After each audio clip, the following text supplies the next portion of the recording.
It's the end of the day with Ray. Hello, my friends. Well, folks, today I want to discuss Ricoh and Brother. We've all heard the big news, and I'm hearing some stuff out there, and I'm like, are you people out of your mind? I mean, somebody said Ricoh's going to buy Brother. I said, okay, first of all, if anybody was buying anybody, it'd be Brother buying Ricoh. Ricoh buying Brother. I mean, you've seen the episodes where I talk about Ricoh's financials. I mean, their operating profit is pretty damn embarrassing. I mean, even before Konica fell off the cliff, Konica was beating Ricoh. And that's nothing to be excited about, right? Seriously. But I will tell you this, I think both of these actors need to add something to their byline. So we know Brother says, brother at your side. I think they need to add and inside Ricoh delivery vans. And our friends over there at Ricoh, their tagline, imagine change. And underneath that, it should say, we finally were forced to. I think about Ricoh. I mean, when did they come into market with their own A4? And how many did they have? I mean, seriously. And they waited too long. Ricoh going to Brother and saying, hey, we want to sell your Workhorse series, your A4 MFPs. They're really just telling the whole world we screwed up. We didn't go where the customers were going. We waited too damn long. That's what it tells me. And I'm just visualizing this meeting in the Walmart parking lot where the little Brother van shows up because they don't need a big van because they have what the industry wants. They have A4 MFPs. And they're going to unload those A4 MFPs and put them in the big van at Ricoh, right? Is that what they're going to do? Holy smokes, ladies and gentlemen. But when I think about people thinking Ricoh is going to buy Brother, I'm just like, are you kidding me? So, Brother, I want to share some thoughts with you. If you're going to do this deal with Ricoh, then maybe you should do a seminar too. I'm sure, Brother, you have some kind of conference room or a theater there at the corporate office. Invite the Ricoh people in and do a training on improving profit. I even came up with a title of the class. It could be called Improving Embarrassingly Low Profit, because we all know that Ricoh's got embarrassing low profit. And on the other hand, Brother has pretty good profit. But here's the problem. If you do the class, I thought about this and I thought, oh shit, there could be a problem here. If you do this, if you bring in the Ricoh executives to teach them how not to have embarrassingly low profit, they might think to themselves this: why don't I just go work for Brother? I mean, that's what they would probably be thinking. And a lot of people at Ricoh might be thinking this anyway. I mean, if Brother has the machine that the customers want and we don't, we have to get them from Brother, why don't we just go work for Brother? I'm thinking a lot of people are going to be thinking that. So, ladies and gentlemen, I go to Brother International Corporation in the news, and I find the article there, and you could find it too. And I like to go right to the source because, the industry's made else I do is copy and paste this stuff. No insight at all. They're not going to share with you anything of what they really think's going on. Some of these analysts even promote the questions. Oh, I wonder if Ricoh's going to buy Brother, which would be just so stupid for any analyst to say that, but I'm sure somebody will. And ladies and gentlemen, I'm not going to read the whole press release because you probably already read it. I'm going to give you what I think. But I got to tell you, when I'm reading this, you know what I came across? This is crazy to me. You got them talking about the hybrid worker. And this is like, this is what these OEMs that continue to overspec and oversold end users, they're trying to convince themselves that, everything was fine until COVID and the hybrid worker. Everything was fine. We'd be able to sell A3 machines for another 50 years if it wasn't for COVID and the hybrid worker. It's totally insane. I put at the bottom here, sometimes I think the OEMs didn't see the realities of business printing until COVID-19. Is that even true? Is that even possible? Seriously.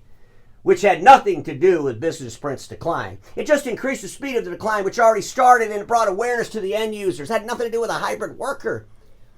The reason print's declining is because business processes are eliminating the need to print and scan. It has nothing to do with a hybrid worker. It has to do with efficiency, because more people read and consume and destroy information behind glass. And every day more people do it. It's not about a hybrid worker. It's about business processes changing. Come on, folks. I want to look at the financials a little bit here because, come on. I mean, seriously, this Ricoh buying Brother thing just really, folks, this is just insanity. If you go back to the year 2019, the operating profit over there at Ricoh, 3.9% in 2019 to 2020. They just a train wreck mess. They had an operating profit loss of $310.4 million. In 2021, it was 2.3%. 2022 is 3.7. 2023, 2.6. 2024, they were less than the 2.6 at 2.5. They're projecting 3.1 for FY 2025. Does anybody believe they're going to get it? No. But think about all those low numbers I just told you. They're low, right? Just terribly low, embarrassingly low. Compare that to Brother. I mean, seriously. I mean, Brother did $6 billion in total revenue. Folks, that's like $10 billion less than Ricoh as a conglomerate, right? And they had an operating profit of 8%, $482.1 million. And when you look at them year on year from 2016, the numbers are just, they're like 5-6 times that of our friends at Ricoh. 9.2% in 2016.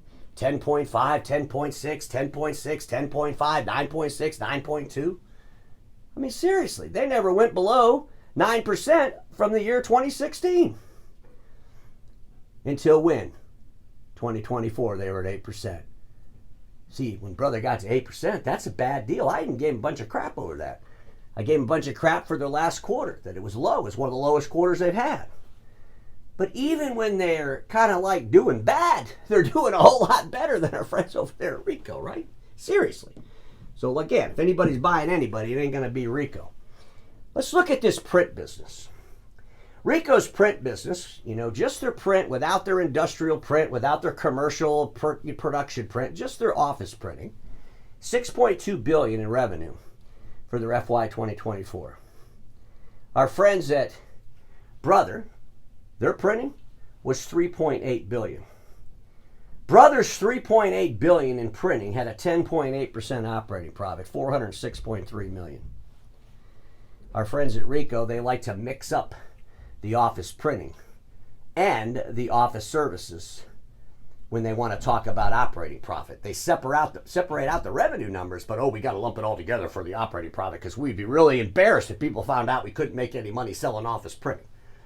And I always say they're either losing their butts in office printing or they're losing their butts in office services.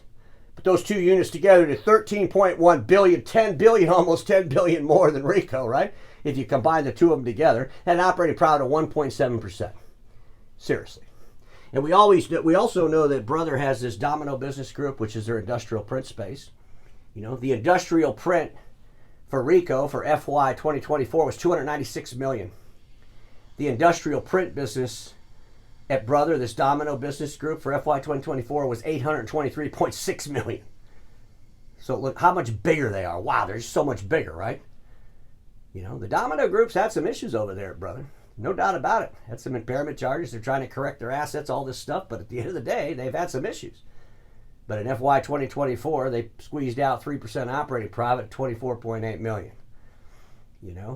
They did $24.8 million on $823.6 million in revenue in Domino Business. Our friends over there at Ricoh, again, they like to break out the hardware between their commercial printing, production printing, and their industrial printing. Break out the hardware numbers, but lump it all together with operating profits. You don't even really know which is which.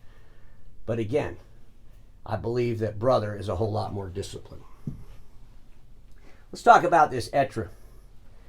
I really believe Brother will probably join us because they have a good position. We know that Brother's been working with our friends at Toshiba Tech for a long time. Toshiba Tech's been selling Brother equipment for a long time. Oki, I don't really just take Oki serious. I think Oki will probably just end up selling off their whole print business, and I talked about that when I went through their numbers.